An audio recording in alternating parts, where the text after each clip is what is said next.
Good afternoon. So we had a 1.5 days workshop on looking at survey and resurvey modern technologies for urban areas.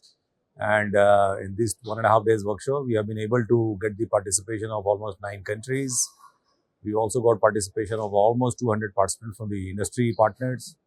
We got participation of almost 300 people coming from all the to be selected 130 urban local bodies and cities in the country, where we are planning to do a first of its kind urban land records program. And we're also happy that we could also get a lot of institutions, a lot of industry partners, a lot of academia, all under one roof. So we had a lot of presentations, very condensed and intense 1.5 days with almost more than 40 presentations from all stakeholders.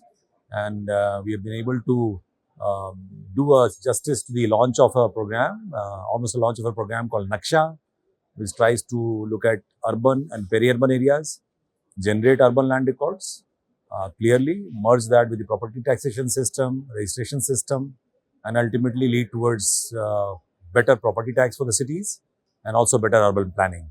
So I hope that the conference was enriching and fulfilling for all the 600 odd participants who participated, and they go back home to their offices or homes or fly back to their states more clearer about the vision of the Government of India to create urban land records. Thank you so much.